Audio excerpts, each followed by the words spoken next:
Should you start learning scales first or chords first when it comes to learning guitar? Hey guys, Brad from simpleguitar.com here. I was just hanging out in a Facebook guitar player group, and every once in a while I'd pitch in and try to help people out. And that question came up this last week. Somebody was asking, where should I go first? Should I start by learning scales or should I start by learning chords? What is it? Now, for your sake and for your enjoyment of the instrument, I hope that you don't start by playing scales first, okay? Now here's why. When we're learning music, we're not learning a technical thing. It's not like learning math or science or different things like that. Music is an art and it is a language, and it is with that understanding of music being a language that is how I approach the guitar when I'm trying to teach my students. So when I'm working with people, I like to focus on things that are going to inspire them to want to play more, like playing actual songs, okay? I think that's very important. So my students will usually start out with some form of chords, whether it's really simple 3-string open chords, whether it's drop D power chords, whatever it is. Most of my students are starting out with some type of chord that then allows them to be able to play real songs, okay? Now, a lot of people watch my videos where I break down some beginner guitar riffs. Those are a great way to start too. For years, the first thing I would teach people is how to play Iron Man by Black Sabbath, and that would also double to teach them on how to read guitar tab, right? So that's another thing that you could do is you could skip scales and chords and learning the technicality of stuff like that and just start playing some riffs, right? But when it comes to learning music, that's the thing I want you to keep in mind is, one, what inspired you to pick up the guitar? Was it somebody sitting there playing scales and running up and down and doing all this stuff? Because if it was, you're a nerd. I'm sorry. I hate to break it to you, man, but you need to get out more. Okay. I feel for you. I'm gonna send some friends over to your house and introduce you to what people are and what friendships are like in real life. Okay, because you need to get out more. Okay, go out, have some friends, do something fun, go bowling. Okay, do something. Okay. Now, if you're a normal person, I hope that you're inspired more to learn something like a real song. Like one of the first things that I will teach people is a drop D power chord, where we just drop your low E string down to a D note. We'll use these really simple 1-finger 3-string drop D power chords, where I'm just playing my 6th string, which is tuned to D, my 5th string, which is tuned to A, and my 4th string, which is tuned to D. And I'm just strumming those. That's a chord right there. And then you put your finger flat on the 7th fret of the same 3 strings, and that's a new chord. And then you drop down to your 5th fret and do the same thing.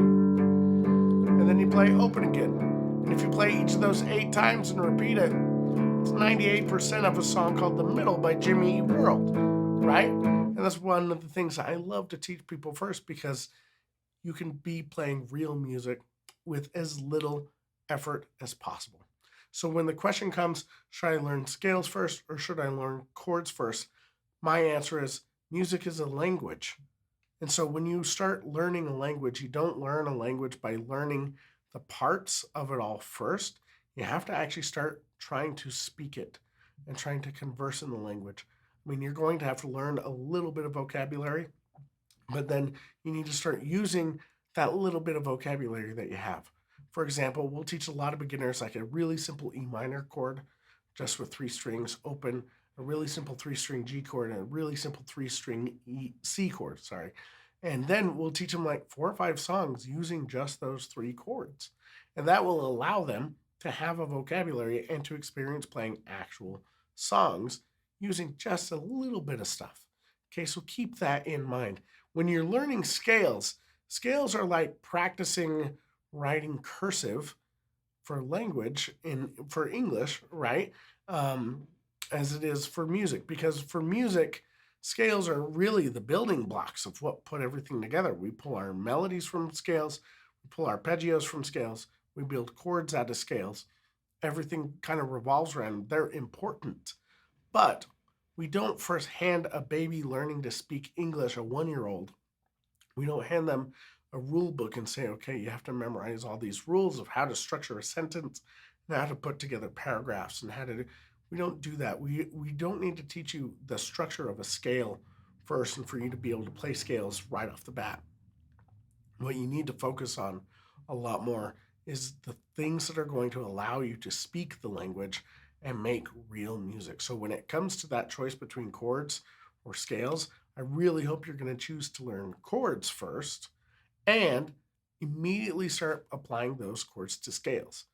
Could you learn scales first? Yes.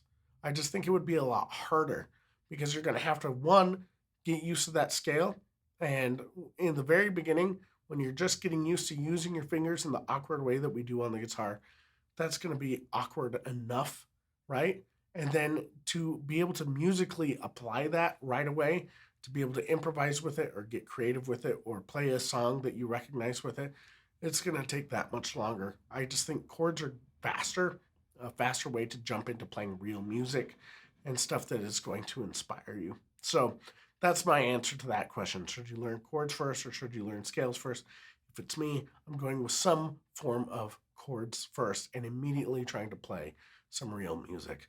So I hope that was helpful for you. If it was, I have another gift for you at my website. It's called the Top 10 Things to Learn on Guitar First. And you can pick that up by going to simpleguitar.com/top 10. Just TOP10. And that guide is a 17-page PDF that also has accompanying videos for each point in the guide, too. And so you can go through and go a little bit deeper with each one of those points. But one of the first things on there is learning drop D power chords because those things are going to help you have a lot of fun. So if you want to do that right now, and go get the guide. It's free. You just put in your email address. I send it out to you. If you want to unsubscribe, you can anytime.